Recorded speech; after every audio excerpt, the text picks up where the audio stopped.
যে ব্রাজিলে গেলে, ব্রাজিলে যে একটা ফুটবলিং নেশন, ওটা তো ওই মাঠের 11 জনকে নিয়ে না, পুরো আমাদের ফুটবল সিস্টেমটা রান করে কিছু এজেন্ট, ঠিক আছে, কোন প্লেয়ার আসবে, কি আসবে, কোন ক্লাব কি খেলবে, কোন টিম হবে, পুরো কিছু এজেন্ট মিলে দেখুন ফুটবল এজেন্ট হয়ে গেছে, তারা হচ্ছে রান করে পুরো। তুমি দীর্ঘদিন সৌরভ গাঙ্গুলির সাথে কাজ করেছো। সৌরভ গঙ্গোপাধ্যায় অনিলাভ চট্টোপাধ্যায়ের চোখে মানুষটার মধ্যে এই উচ্চতায় পৌঁছানো কি কি লক্ষ্য করলে তার মধ্যে?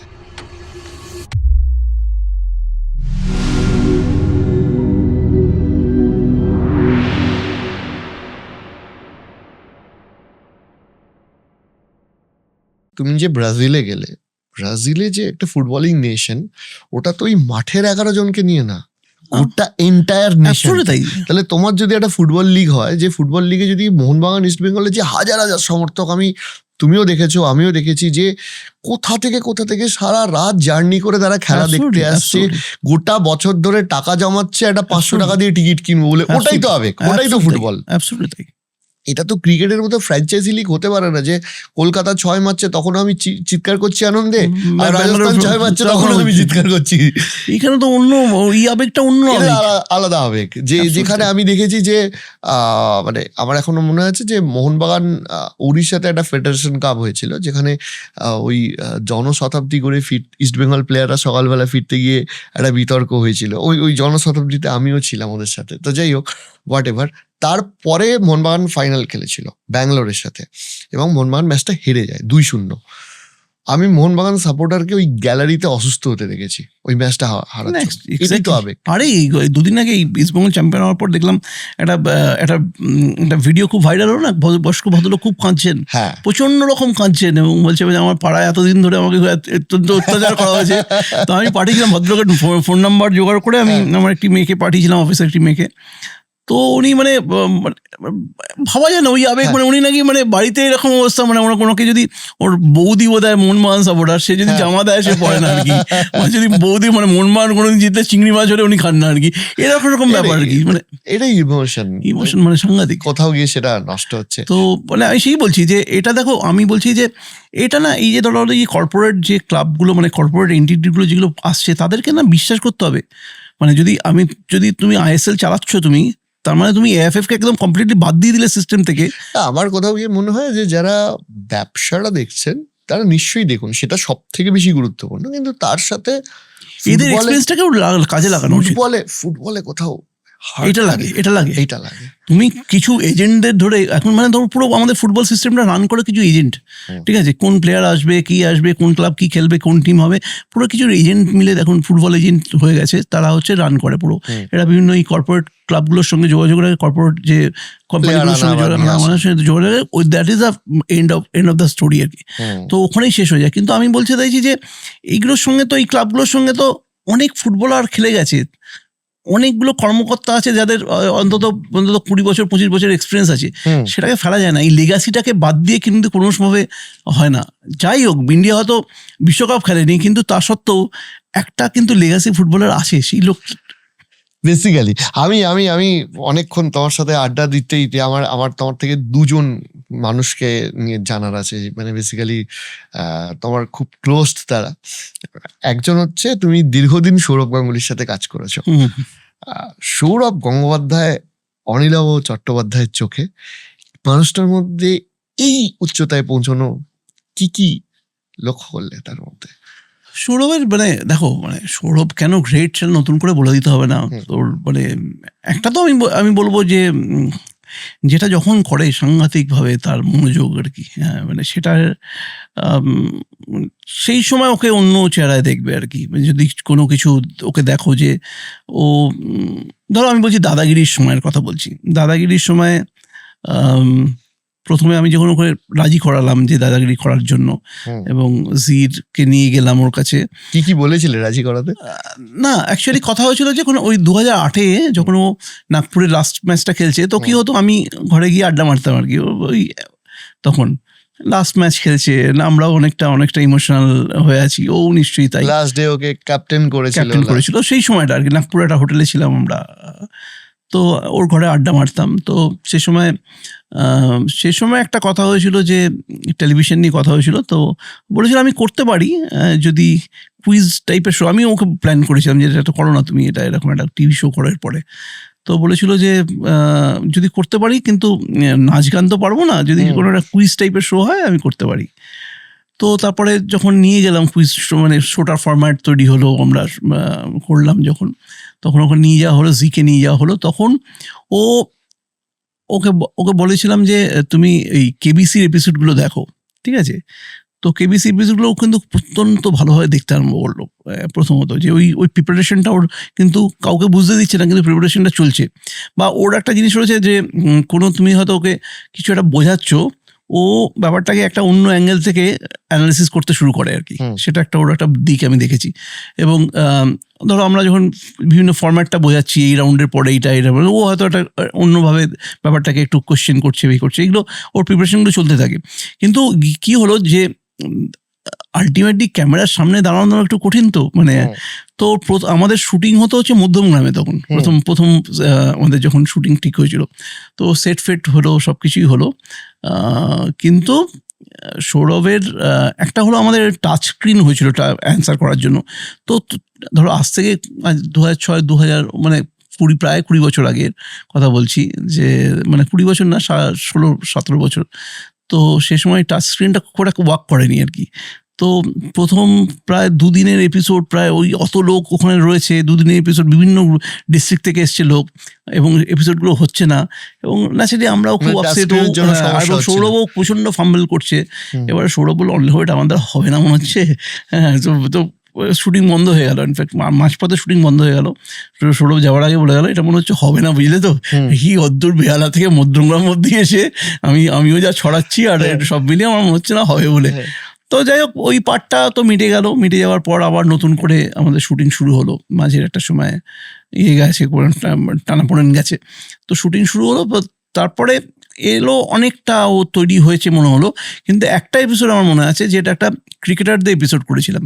সেটা ওই এসছিল কে স্নেহাশিস এসছিল, শরদেন্দু মুখার্জি গেছিল, লক্ষ্মীরতন শুক্লা গেছিল, রণদেব গেছিল, এরকম 4-6 জন গেছিল।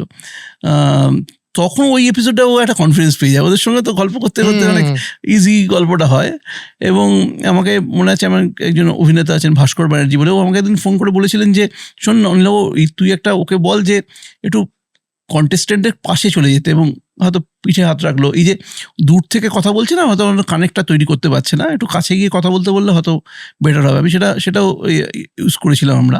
তো তাতে না ওই কেমিস্ট্রিটাই বদলে গেল। ওর সঙ্গে পার্টিসিপেন্টদের যে এই যে পরবর্তীকালে যে মজা করতে আরম্ভ করলো, এবং ব্যাপারটা খুব ইজিলি আস্তে আস্তে মানে তখন মানে হয়তো একটা কারোর সঙ্গে কোনো কন্টেস্টেন্টের সঙ্গে নাচছে, কাউকে হয়তো ক্রিকেট খেলা শেখাচ্ছে, পুরো আজকে পুরো মানে মঞ্চটা নিজের আস্তে আস্তে নিয়ে নিল আর কি। এইটা হয় আর কি, মানে ওর মধ্যে সেই ব্যাপারটা রয়েছে। এবং এবং আমি দেখো মানে সবকিছু বলার বাইরে আমি দুটো জিনিস বলবো, যে পার্সোনাল সম্পর্ককে ভীষণ গুরুত্ব দেয়। মানে আমি বলছি যে ধরো আমি তো তখন জাস্ট সবে সাংবাদিকতা করি, এটা ওই এক্সট্রা টাইম বলে প্রোগ্রাম শুরু করেছি, একটা নতুন কোম্পানি, তার সঙ্গে দাদাগিরির হঠাৎ দায়িত্বটা পেয়ে গেছি আর কি, ঠিক আছে? এবারে সেই সময় কি হলো যে আমাদের যেহেতু ওই 3-4 দিন শুটিংটা হলো না, ফলে আমরা একটা ফিনান্সিয়াল লসের মুখেও পড়েছিলাম আর কি বড়। সৌরভ শুনে আর কি বললো যে ও একটা দীর্ঘ সময় ওই ফার্স্ট সিজনে দীর্ঘ সময় ও কিন্তু দিনে 3টে করে এপিসোড তুলে দিত আমার জন্য, যাতে আমি ওই লসটাকে রিকভার করতে পারি। তো এই পার্সোনাল রিলেশনশিপটা খুব গুরুত্ব দেয়। মানে বহু মানুষ আছে যার সঙ্গে ওর এই ব্যক্তিগত সম্পর্ক রয়েছে, ও তাদের জন্য বিভিন্ন অনুষ্ঠানে চলে যায়, এমনিই চলে যায়। ওর কাছে সম্পর্কটা খুব গুরুত্বপূর্ণ। আরেকজনের সাথে তোমার খুব ভালো সম্পর্ক আমি দেখেছি, অরিজিৎ সিং। অরিজিতের সাথে তুমি বলছিলে ভাইয়ের মতন অ্যাকচুয়ালি, শুরু থেকে সম্পর্ক। Arijit family actually, Arijit actually মানে এই 2 দিন আগে গিয়েই চিকেন, ওর হাতে বানানো চিকেন আর মাটন খেয়ে এলাম। মানে আমাকে রাত্রিবেলা আমার স্ত্রী আর ছেলে গেছিল, তো রাত্রিবেলা বলো তুমিও চলে এসো কালকে। হ্যাঁ, তো আমি আর মেয়ে গেলাম বলতে পারে না, আমি শুনলাম যে ওর মাংস রান্না করছে আর কি বাড়িতে। তো বললো তুমি এসো কালকে আমি আবার বানাবো। ঠিক আছে, আমি গেলাম, আর পরের দিন আমার 3 রকম চিকেন মাটন এসব বানানো। তোমার ও মুম্বাই মানে তোমার তো দীর্ঘদিনের, আমি তো দাদাগিরি টাইটেল ট্র্যাকও অরিজিৎ সিং এর গাওয়া। সেই সময় দাদাগিরি যখন আমি করেছিলাম তখন টাইটেল ট্র্যাকটা ওকে দিয়ে বানিয়েছিলাম, বা আমাদের এক্সট্রা টাইমের প্রথম দিকে সমস্ত মিউজিক ওর করা। আমি যখন 11 বানালাম তখন তার বিজিএম ওর করা। বা অরিজিতের কিন্তু অ্যাকচুয়ালি প্রথম প্লেব্যাক কিন্তু 11-তে, ওই যে আমাদের সূর্য মেরুন গানটা, বা অনেকেই জানে না। হ্যাঁ, প্রথম ওটা আমাদের সূর্য, তোমাদের যে গানটা ওটা আমি বানিয়েছিলাম। ইসমাইলের গানও বানিয়েছি। আমার মনে হয় অরিজিৎ সিং একটা রেকর্ড করেছে, সেটা হচ্ছে মোহনবাগানের গান, ওর ইস্ট বেঙ্গলের গানটাও, এটিকের গানটাও বোধহয় ওকে, বোধহয় না এটিকের গানটাও ওকে দিয়ে বানিয়েছিল। এই 3টে মোহনবাগান এবং ইস্ট বেঙ্গল সাপোর্টাররা যেন না বলেন, এই 3টে গানের পেছনে কিন্তু আমি আছি আর কি। তো অ্যাকচুয়ালি এটিকের গানটাও আমি তখন করেছিলাম, কারণ ইনফ্যাক্ট ওই টিকের গানের মিউজিক কম্পোজিশন ছিল অরিন্দম চ্যাটার্জির। তো অরিন্দমের সঙ্গে আমার আলাপ করেছিল যে, এবং ও অসাধারণ মিউজিক করে আর কি। এই যে ইস্ট বেঙ্গলের যে শতবর্ষের গানটা ওর কম্পোজিশন অরিন্দমের, সেটাও অরিজিৎই গাইলো। তো মোহনবাগানের গান, ইস্ট বেঙ্গলের গান, এটিকের গান সব অরিজিতের গান, এবং সবটার পেছনেই কিন্তু একটা নাম আছে আর কি। না, আমি ওটাও বলছিলাম যে তোমার বেশ কিছু অনুষ্ঠানেও আমি ওকে দেখেছি যে আসছে। না, ওই বললাম যে ওর সঙ্গে মানে সম্পর্কটা কি জানো তো, মানে সম্পর্কটা একদম বাড়ির সম্পর্ক, এই কারণেই যে ওকে খুব ছোট থেকে দেখেছি আমি। মানে যখন ওই ফেম গুরুকুল করে যখন বাদ হয়ে গেল, তখন আমি আর আমার স্ত্রী শর্মিষ্ঠা আমরা ঠিক করলাম ওকে ফোন করবো। মানে খুব ফ্যান ছিলাম ওর গানের। তো ফোন করে বললাম যে দেখো, তুমি কলকাতায় এলে তোমার যদি কোনো দরকার পড়ে, হ্যাঁ তুমি তো এত ট্যালেন্টেড একটা ছেলে, তুমি এসো। তো একদিন প্রায় মাস 3-4 পরে একদিন আমরা এয়ারপোর্টে গেলাম ওকে আনতে। একটা গিটার নিয়ে একটা বাচ্চা ছেলে নামলো, ওটাই থেকে গেল আর কি। মানে ওই সম্পর্কটাকে ও ভোলেনি। মানে একটা সময় ছিল, ধরো আমাদের ওখানে আমরা জয়েন্ট ফ্যামিলিতে থাকতাম, আমরা একটা ঘরে, মানে আমি আর অরিজিৎ খাটে শুচ্ছি, শর্মিষ্ঠা মাটিতে শুয়ে ঘুমোচ্ছে, এরকম দিন কেটেছে। ও আমার বাবা মার মাঝখানে অরিজিৎ ঘুমিয়েছে দিনের পর দিন। হ্যাঁ, তো তখন তো ওরকম একটা ছোট ছোট রুম ছিল আর কি। হ্যাঁ, তো সেটাকে ও মনে রেখেছে। গুড পার্ট ইন, মানে such a nice boy, global star মানে। তো বাট একটা ছেলে যে নিজের শর্তে বাঁচে, জীবনযাপনটা কোথাও এমন জায়গায় নিয়ে যায়নি, বা ওর ভাবনা চিন্তার জায়গাটাকে এমন জায়গায় নিয়ে যায়নি যেটা ওর জীবনযাত্রাটাকে বদলে দেবে। সেটা ওই মাটির কাছাকাছি আছে, ওই বাড়িতেই আছে। হ্যাঁ, আমার একজন মিউজিশিয়ানের জন্য এটা খুব দরকার। এবং বিশেষ করে মানে আমাদের মতো দেশে যদি পা মাটি থেকে উঠে যায় তাহলে খুব সমস্যা, মানুষ কানেক্ট করতে পারবে। আর কি হয়, প্রচুর কাজ করছে ওখানে, ওই অঞ্চলে প্রচুর কাজ করে। মানে হ্যাটস অফ টু হিম, যেভাবে ও মানুষের পাশে থাকে ওখানে। হসপিটাল করছে খুব সামনে, স্কুলটা বোধহয় এবছরই শুরু হয়ে যাবে শুনছিলাম। তো সেটাই বলছি যে মানে ও একটা অন্য গ্রহের ছেলে বেসিক্যালি। মানে ওর জীবন ধারণ, ওর জীবন দর্শন সবটা একদম আলাদা। যাই হোক, আমি দাদা সময়ের অভাবে হয়তো শেষ করতে হচ্ছে, কিন্তু মানে একটা হচ্ছে যে তোমার সাথে আড্ডা দিতে গেলে যেটা হয়, এক হচ্ছে আমাদের দুজনের একটা কমন সাবজেক্ট রয়েছে ফুটবল, ঠিক আছে। আর এর পরের এপিসোড গুলো তো মানে একটা এপিসোডে তো শেষ হবে না, স্বাভাবিক। আর একটা হচ্ছে যে তোমার সাথে মিশে এই যে নিজের দাদা ফিলটা, সেইটা বোধহয় আমাকে আরো বেশি কমফোর্টেবল, মানে কমফোর্ট জোনে রেখে। মানে এরকম আমিও তোমার জন্য খুব গর্বিত হচ্ছি, মানে যেভাবে তুমি এই এত বড় একটা ইনফ্রাস্ট্রাকচার, মানে তোমার যে সুরভারতীর যে কাজটা, তোমার এত মানুষকে তুমি একটা প্ল্যাটফর্ম দিচ্ছ। এবং পডকাস্ট তো ঠিক আছে চলবে, মানে এটা তো আনন্দের জন্য হয়। আমিও যেমন পডকাস্ট করি অন্য কোনো কারণ নেই, যে সব ভালো লাগে দর্শক। হ্যাঁ, আমি মানে আমার ভালো লাগে মানে মানুষের সঙ্গে কথা বলতে আর কি। আর বেসিক্যালি মোহনবাগান ইস্ট বেঙ্গলের খবর হলে এই যে ট্রান্সফার টাইমটা আসছে, মানে আমাকে জিজ্ঞেস করে যে তুমি কিসের ফ্যান, আর্জেন্টিনা না ব্রাজিল? বস আমার একটাই টিম, তাতে তুমি হাসো আর আনন্দ পাও। আর আরেকটা ব্যাপার হচ্ছে যে মানে আমার সাথে যতগুলো ছেলে আছে, মানে যারা সারাদিন আমরা আড্ডা দিই, গল্প করি, খাই দাই, ঘুরে বেড়াই, সব কটা ইস্ট বেঙ্গল, ঠিক আছে। চলতেই থাকে। সো এই হচ্ছে ব্যাপার, এই আড্ডা চলতেই থাকবে। ঠিক কথা। আজকে কলকাতাতে আড্ডা দিলাম, নেক্সট টাইম তোমার কলেজের শহর শ্রীরামপুরে আসতে শ্রীরামপুরে হবে। আসবো।